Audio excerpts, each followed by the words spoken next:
Well, Eric, I have all the work done that you requested on your man TGX. The hydraulics. The reason why the hydraulics didn't work was actually two reasons. One, the pump, the sub trim on the pump was not set for it to even initialize.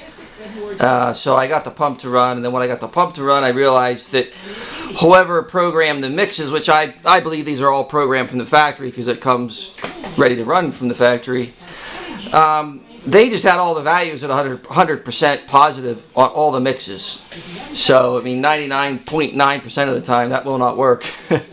So I just went through, what would happen is you would move it, up, for example, and then when you move it down, the mix, since it was positive both ways, which it's confusing to people that have never played with mixes, the pump actually, it was still open the valve, of course, but then the pump ran backwards. So of course then it wouldn't move anywhere. The same thing with the in and out on the arm. That was backwards as well. And but it works nice now. Show it go all the way out here.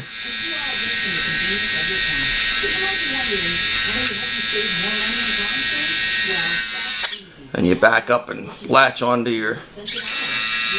Since there's so much wiring in the front of this, because I was not asked to final assemble it.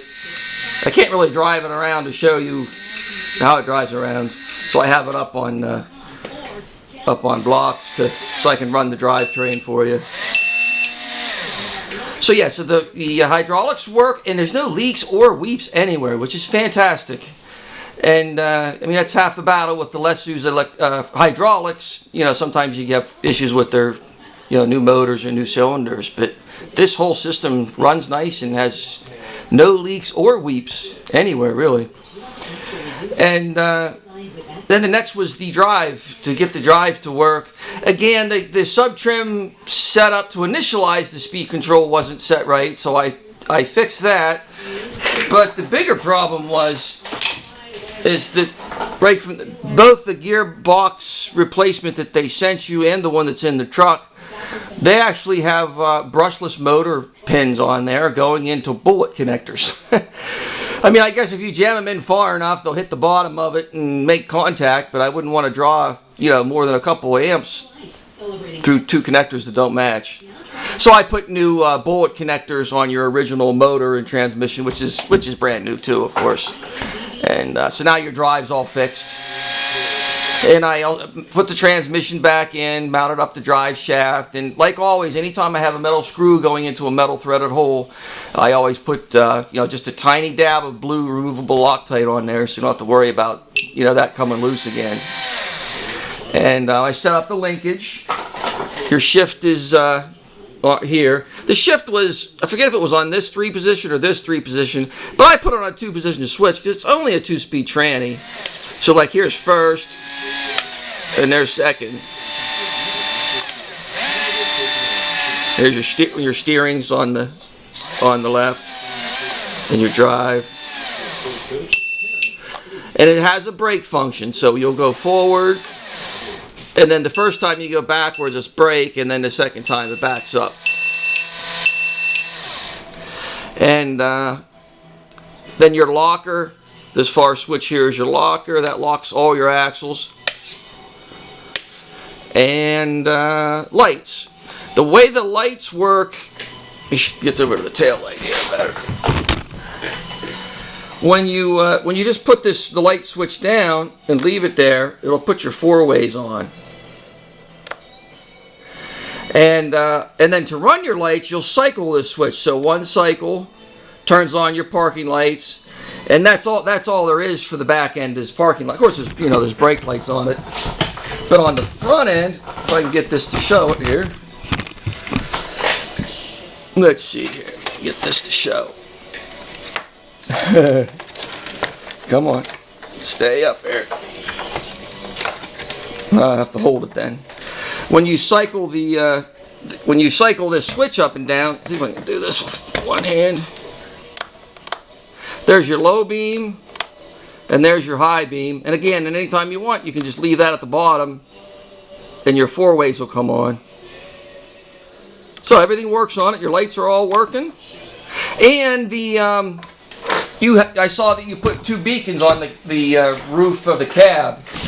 And where you can plug that in is, okay, now where did my receiver go? Under here. You can plug it right into this servo port where it says servo on here.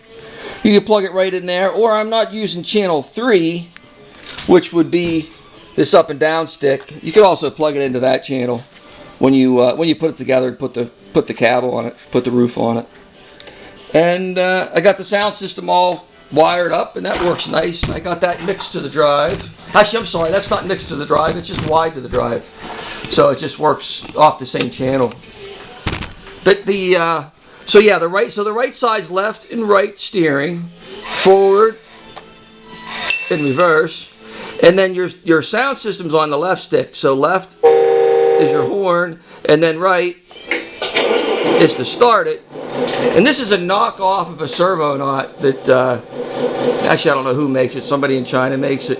But what's neat is because it's a true knockoff, I mean they literally knocked it off to the T. The way the servo knot works is you can actually do a false start or pretend that you're doing a cold start. You can just hold this in for too long. Oh, it started that time. Let me hold it longer.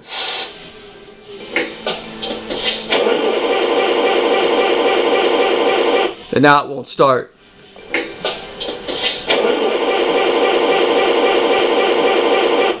But if you want it to start, you just hit it quickly. Or you just don't hit it slow. It'll start right up. So that's a fun little feature if you want to pretend like it's hard for it to start.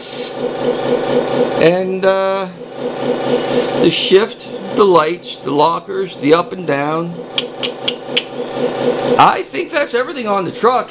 I will get this boxed up and get the video posted up, and I'll ship this thing out tomorrow. We can go over it and make sure there's nothing else you want done to it, Eric. Thanks again. Bye-bye.